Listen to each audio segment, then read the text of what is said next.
can make a lot of work for your orthodontist. Okay. So what I do with this guy now, okay, this guy here, basically we just have to squeeze that and it's good to go. But what I do with this guy here is I take that and I put that right in here like that. Do a little work on this one so we can dry it out. That goes right in there like that, okay? And now you can take, Ward's got this set up so that he can take and put this on a tree, wrap it around the tree. Oh, do this here. This. Goes in just like that, okay? So when you're setting for this thing, all the hardware is above the trail, okay? They're not seeing anything here, and I haven't got this set up so that it'll fire. But I can adjust the height on this as to what I want, and very little. I set them all up ahead of time. I don't have to play around with them or anything else. I just walk in, tie it on the tree, stand back. A couple of things that you have to do when you're doing this, okay, is that don't be walking in on your trail, okay? Walk beside it. If this is the trail where you're going to be coming in on, you don't want to be walking right down that trail because you're leaving. It's the whole thing is to get in and get out, cause the least amount of human disturbance, or leave a minimal amount of human odor on it. Okay. These guys here, I treat these things just like I treat conibear trap. So I'm dipping them. I use that Formula 1, or if I've got a big pot of trap boil going on, I'll boil them. Don't wax them. It's the last thing you ever. These things are hot enough as it is. It's the last thing you ever want to do is to wax a power ramp. Okay? Bad things can happen. Seriously bad things can happen. Okay? So with these guys here, I set these things up so they're out over a trail. You can actually, I take a little wire and I just hang a piece of wire so it's out here like that, and they're just sitting like that. Now when that guy fires, as I said, it is a real big surprise to that coyote. Okay, I don't use them on bobcats or lynx. Using them on a bobcat or a lynx is not a good thing because they just don't have enough strength to pop them out of there. Okay, they will work that way, but I'd much rather prefer them to use them specifically for coyotes. I love these things in sagebrush. The sagebrush are absolutely awesome. Okay, so it's something that you want to take care of. It's another way of hanging up a power snare for you guys that makes it different than what you would normally do, putting them down. And I don't know if any of you use a piece of bed frame with a nail on it. And you can pound that bed frame on the ground and it goes right in through the springs here, and you can adjust your power snare as to how you've got it set, and it springs sideways. But they get the double whammy when they get that one. They get well, I'm just going to add to this. If you know, 20 years of trying to catch brown beaver in places, and everybody says, "What's the hardest animal to trap?" And it's the last animal. That's the tough one. Especially if we're in the ADC business, believe me, they want them gone, eh? So in some places, these are absolutely no way you can use them. But in some situations, when they figured the squares out, you can't get a beaver going near them and stuff. I caught a beaver in rams, and beaver don't panic like a coyote or a wolf or a fox. They don't take off. They just get annoyed with it, and they try to pull it.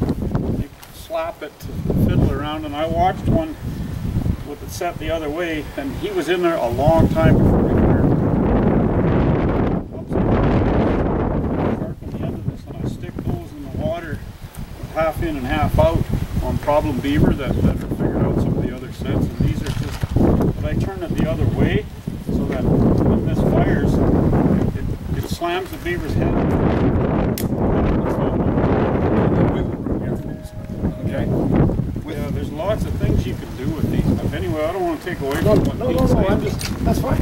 That's exactly because my situations are different than Ross's situations, and the power snare and the water works. Beaver don't, like a beaver, everybody says, well, live snare and like snaring a beaver. Unless you got ice, you can't kill him. Okay, like you snare a beaver in the water, and you're using, if you're using 337 cable or 6-link or whatever, he will not pull hard enough to choke himself down. And all you end up doing is you end up damaging the fur inhumane catch. And Lord love you if you've got him in the water and Joe Blow from down the road comes walking by with his kids and his dog. Okay. Holy mackerel. Things go sideways in a hurry. So the only time that we're using snares, actual snares, other than power snares, that we're using snares for beaver is actually under ice. Okay, where they cannot get back up to the surface again, and they can be under there and they're dead. Okay, but using this guy here, and as Ross says, doing a roundup, I've had mine. This one is set so that it's designed so that it goes up, and it pulls the head right up off the ground. It has its advantage in the fact that if it's warm out, okay, that it gets that coyote up and it's air. We all know what happens when you snare a coyote and it's warm out. It takes him about maybe 2 days, a day and a half at the least, and he's going green belly on you. Okay? So by taking this guy and getting him up in the air and getting that wind circulating around him, it preserves them a lot longer than it would if they were laying on the ground. Because they're laying on the ground and their body heat's not going anywhere. They warm the ground up. This way here, they get a chance to cool down a heck of a lot better. Anybody have any questions? Yeah, I do. How many times do you have to dip that in that Formula One? Once. Just once? Once. That's it. Can't get that shit to work. Huh? I never had much luck with that. Well, you got to be a little bit. They got to be a little bit rusty. And in fact, what I do if they're too rusty, the best. You guys know the best way to take any rust off a trap? There's vinegar. Just straight old vinegar. Just take your trap. And you can only get a. You pull a trap out of a barn or something like that, and it's all rusted up. And it's ugly as all get out. Maybe you're going to dip it. Take and throw it in some vinegar for a day or so. And then you can wash it off, and it'll come. Because it'll come out looking like it's brand new, which you don't want. But I put it in vinegar for a while, knock some of the rust off, wash it, smell off, and then dip it. And you might have to dip it a couple of times, okay? So dip it in there, bring it out, let it hang for 3 or 4, and this stuff will dry in 3 or 4 hours. Dip it again, then leave it overnight. And I prefer the brown, because the brown with the rust turns it sort of a green, okay? And it's really cool. It works really well. Do you use this for wolves too? Yep, you can use it same for wolves system? too. Yeah, no.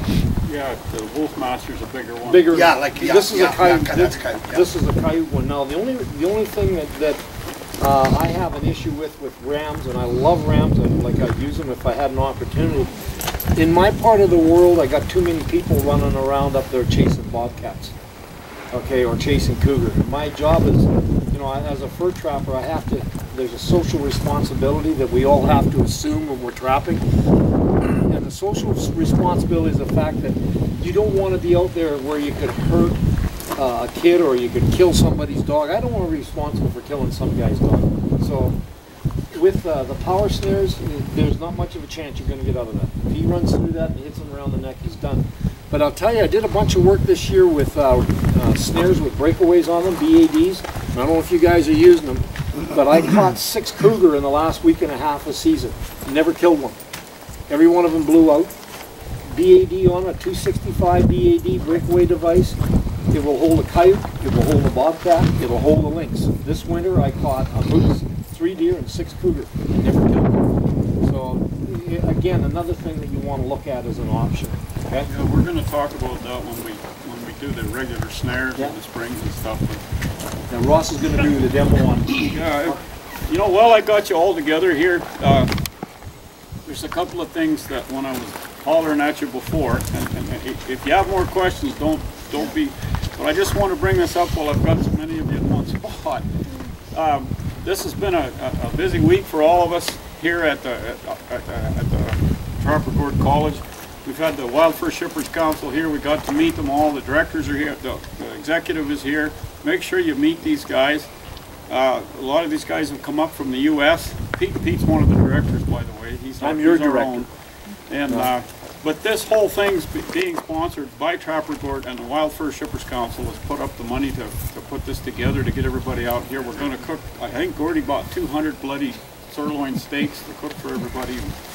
Really going all out. So take advantage of this time. Yeah, we're going to have a couple of demos going on just behind the fire pit. We're going to do some flat coyote sets. I'm going to talk about snares and some of the concepts and all this paraphernalia you've been seeing in snares and explain some of that.